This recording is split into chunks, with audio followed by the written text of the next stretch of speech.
हाँ, अपने आप को म्यूट कर दीजिए। विवेक जी प्लीज बोलिए। नमस्कार रजत जी। हाँ, रजत जी, मेरा क्वेश्चन मेडिटेशन को लेके है। आपका एक नाम तो पूरा क्या है? विवेक, विवेक चंद्रा? विवेक चंद्रा। जी ठीक है, जी, ठीक है। हमारी बात हो चुकी है एक बार। हाँ हाँ, ओके। सो सो मेरा एक तो मैं पहले एक्सपीरियंस बताना चाहूंगा, सब आपके लिए भी और सबके लिए भी।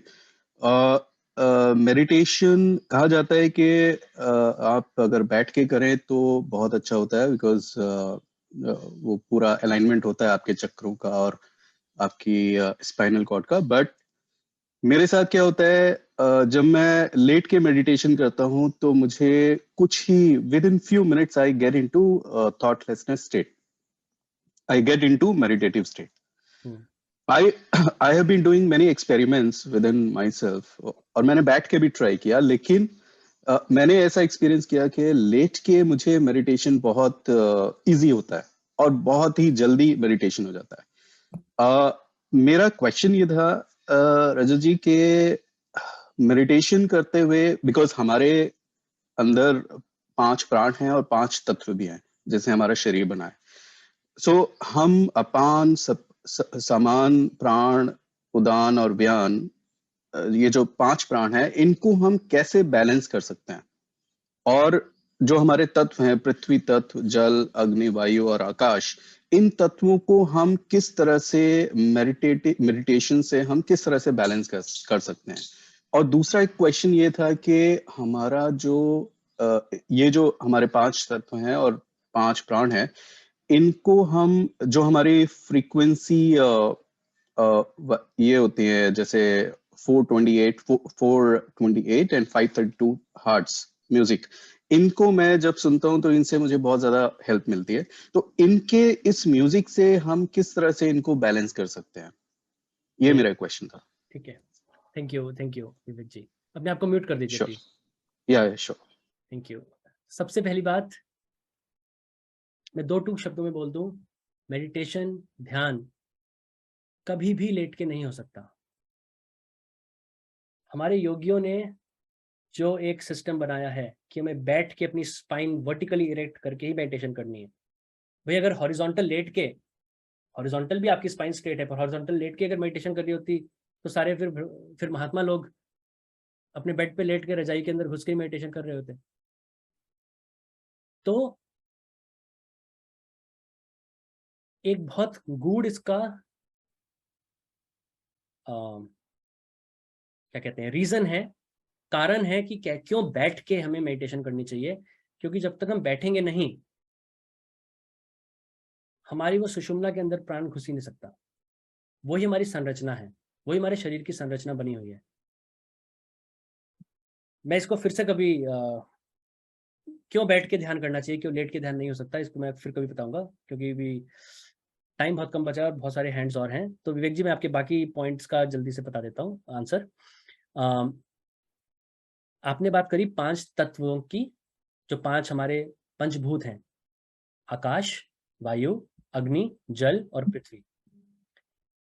इसको हम कैसे बैलेंस कर सकते हैं, और 5 प्राण, इसको हम कैसे बैलेंस कर सकते हैं? तो जैसे मैंने अपने मेडिटेशन सीरीज में बताया है, विवेक जी आपने मेरी मेडिटेशन सीरीज देखी है? जी रजत जी, देखिए। ओके जी ओके ओके। तो उसमें जैसे मैंने बताया है कि चित्त से लेकर हमारी आत्मा के ऊपर जब कवरिंग चढ़नी स्टार्ट होती है अज्ञानता के कारण, चित्त से लेकर अहंकार से लेकर फिर वो 2 भागों में बढ़ जाता है, तो लास्ट में स्थूल पंचभूत से हमारा शरीर बना हुआ है, और स्थूल पंचभूत से ही ये पूरा ब्रह्मांड बना हुआ है। अब स्थूल पंचभूत की बात नहीं करेंगे, हम सूक्ष्म पंचभूत की बात करते हैं। सूक्ष्म पंचभूत में भी 5 एलिमेंट्स एक साथ नहीं बने।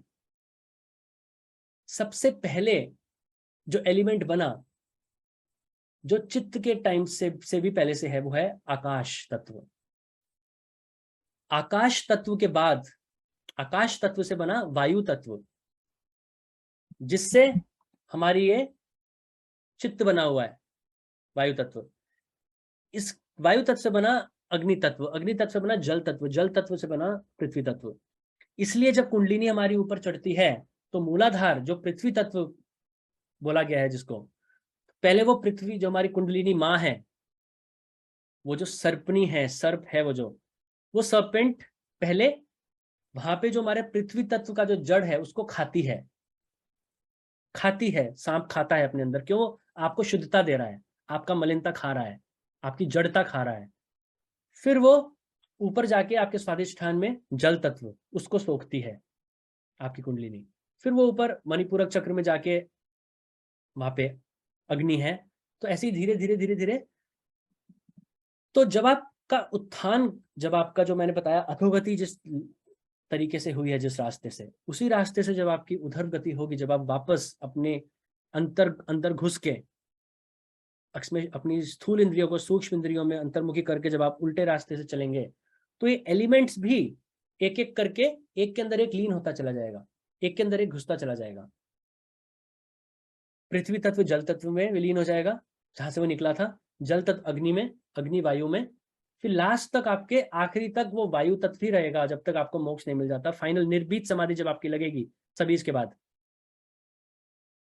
मोक्ष के टाइम, तब आपका वायु तत्व भी आकाश तत्व में लीन हो जाएगा। ये तो है योगिक वे ऑफ समझाने का तरीका, जहां पर YouTube में बहुत सारे वीडियोस ऐसे हैं कि 10 मिनट में इस फ्रीक्वेंसी को सुने और अपने सातों चक्र खोल लो। तो अब सातों चक्र 10 मिनट के वीडियो में खोल लिए तो फिर मेरी यहाँ बैठने की कोई जरूरत ही नहीं है, मेरा और बाकी योगियों का भी कोई जरूरत नहीं है।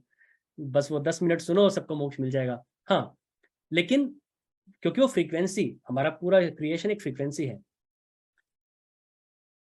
निकोला टेस्ला ने भी बोला है, think in terms of energy, frequency and vibration. सब ऊर्जा है, सब फ्रीक्वेंसी है। तो कुछ फ्रीक्वेंसी ऐसी हैं जो एक पर्टिकुलर लेवल पे, हमारे पर्टिकुलर चक्र के लेवल पे वो फ्रीक्वेंसी होती है, मतलब अलग अलग लोक पे।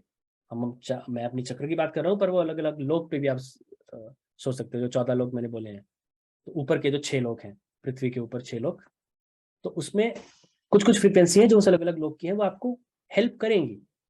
देयर आर सम फ्रीक्वेंसीज, वो रिलैक्सेशन की फ्रीक्वेंसी है। कोई है आपके अंदर करेज का फीलिंग आए, उसकी फ्रीक्वेंसी है। वो आप सुनेंगे, थोड़ा आपको असर होगा थोड़ा बहुत, पर उससे आपके चक्र खुल जाएंगे या उससे आप मोक्ष प्राप्त कर जाओगे, उससे आपकी कुंडलिनी जागृत हो जाएगी? नहीं, वो आपको अपने आप ही करना है। और एक चीज और, मैं आपके क्वेश्चन का एक्सटेंशन आपने पूछा नहीं, मैं बता देता हूँ। 2-3 लोगों ने मुझे पूछा टेलीग्राम में, रजत जी हम गाइडेड मेडिटेशन कर लें? क्योंकि अगर मैं वैसे बैठता हूँ ना तो मैं सो जाता हूँ, पर अगर मैं गाइडेड मेडिटेशन करता हूँ तो बहुत लंबे टाइम से होता है, बहुत लंबे टाइम तक मेडिटेशन होता है। गाइडेड मेडिटेशन क्या है? फिर से वही वेस्टर्न कॉन्सेप्ट, पीछे से कोई आपको इंस्ट्रक्शन दे रहा है, बहुत अच्छा सा सूदिंग म्यूजिक चल रहा है और वो इंस्ट्रक्शन दे रहा है कि गो विद इन, ये वो बहुत अच्छा लगेगा, पर वो मेडिटेशन नहीं है। आप रिलैक्सेशन के लिए वो फील कर सकते हो, उससे आपको रिलैक्सेशन होगा, बहुत अच्छा, आपको एनर्जी, आप रिफ्रेश फील करोगे। पर मेडिटेशन जिसको हम ध्यान कहते हैं, वो पिन ड्रॉप साइलेंस नहीं हो सकती है, क्योंकि आपको अंतर्मुखी होना है। जब आपका दिमाग वहां लगा हुआ है, कान आपके वहां लगे हुए हैं कि वो ऑडियो से वो इंस्ट्रक्शन क्या आ रही है, तो आप अंतर्मुखी तो हुए ही नहीं ना, आपकी स्थूल इंद्रियां सूक्ष्म इंद्रियों में गई नहीं, जो पहला स्टेज है। आप रिलैक्सेशन फील करोगे, दैट्स अ सेपरेट थिंग। पर मेडिटेशन जो होती है वो पिन ड्रॉप साइलेंस में, अंधेरे में होती है। अंधेरा भी बहुत इंपॉर्टेंट है, इसलिए मैं कहता हूं जो लोग अंधेरा नहीं, जिनके वहां है, जो रोशनी के माहौल में हो, वो ये यूज कर सकते हैं, ये खरीद सकते हैं, ये अपनी आंखों पे करके, कानों में अपनी आई बॉल, वो जो ईयर बॉल्स होती हैं, चाहे वो प्लास्टिक की हो, कॉटन की हो, जो भी हो, वो लगा के स्टार्टिंग में, बाद में तो जरूरत ही नहीं होगी, जब आप अंतर्मुख एक बार हो गए जरूरत ही नहीं होगी शुरुआत में, क्योंकि शुरुआत का बहुत इंपॉर्टेंट है, अपने आपको एक्सटर्नल सेंसेस को इंटरनलाइज करना है। उस स्टेज के लिए ये सारी चीजें बहुत जरूरी है। तो अंधेरा और पिन ड्रॉप साइलेंस बहुत इंपॉर्टेंट है। फिर एक आगे आने वाला टाइम होगा कि आपके आंखों के सामने शादी बारात भी जारी होगी, आपको पता ही नहीं चलेगा, आप समाधि में हो। उस स्टेज में फिर कोई इन सब चीजों का वो नहीं है, पर स्टार्टिंग में पिन ड्रॉप साइलेंस वाली जगह पे और डार्क जगह पे आपको मेडिटेशन करनी है, क्योंकि उस अंधेरे में और उस शांति के अंदर ही आपको भगवान मिलेंगे।